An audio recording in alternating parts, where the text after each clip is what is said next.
ஆனந்த் சீனிவாசன் மாதிரி ஒரு சில பொருளாதார மேடைகள் வந்து பேசுகிறாங்க.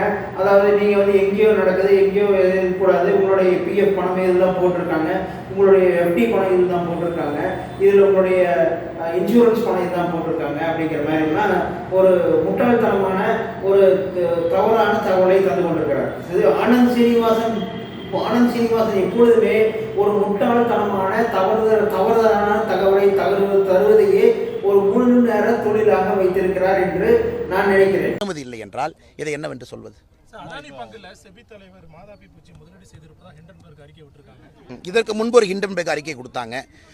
அதை வந்து உச்சநீதிமன்றத்தினுடைய சிறப்பு குழு, உச்சநீதிமன்றமே ஒரு கமிட்டி அனௌன்ஸ் பண்ணி அந்த ஹிண்டன்பர்கினுடைய முழு இதையும் ஆராய்ஞ்சு அதில் ஒன்றுமே இல்லை, இன்ஃபேக்ட் கண்டெம்ப்ட்னு சொல்லிட்டு ஹிண்டன்பர்க்கு நோட்டீஸ் கொடுத்துருக்குறாங்க. ஆனால் இந்த நம்ம நல்லா புரிஞ்சுக்கணும், இந்த ஹிண்டன்பர்க்ங்கிறது என்ன? It is a short selling ஒரு ஏஜென்ட். அதாவது இது போன்ற ஒரு செய்தியை சொல்லணும், அதன் மூலமாக இன்வெஸ்டர் பேனிக் ஆகணும், அதில் முதல்லையே போய் இவங்க ஷார்ட் ஆப்ஷன் பண்ணி வச்சுக்குவாங்க.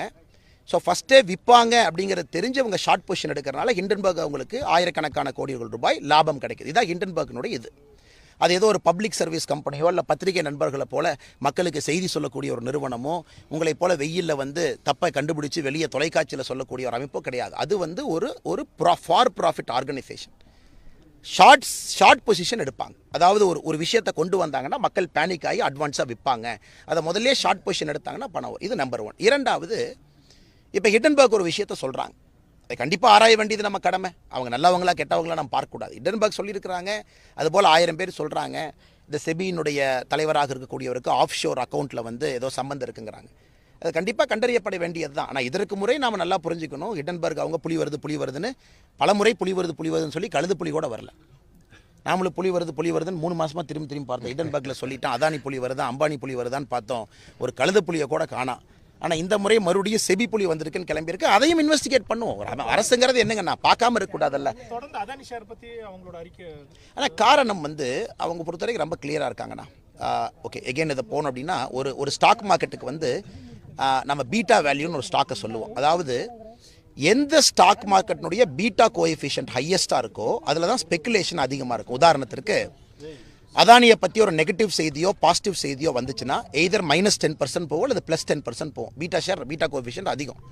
இப்போ ஹிண்டன்பர்க் இது போன்ற கம்பெனியில் டார்கெட் பண்ணுறதுக்கான காரணம் என்னென்னா, இந்த மாதிரி ஷார்ட் பொசிஷன் அதானியில் எடுக்கிறது ஈஸி. ஒரு ஹிந்துஸ்தான் யூனிலீவரில் எடுக்க முடியாது, ஒரு ஸ்டேபிள் கம்பெனியில் எடுக்க முடியாது, ஒரு பெரிய ஒரு மேனுஃபேக்சரிங் கம்பெனியில் எடுக்க முடியாது. ஸோ தொடர்ந்து இவங்க அதானியை டார்கெட் பண்ணுறது என்னை பொறுத்தவரை இதுவரைக்கும் என்னுடைய, நானும் MBA ஃபினான்ஸ்லாம் படிச்சிருக்காங்கன்னா எனக்கு ஓரளவுக்கு ஸ்டாக் மார்க்கெட் தெரியும்.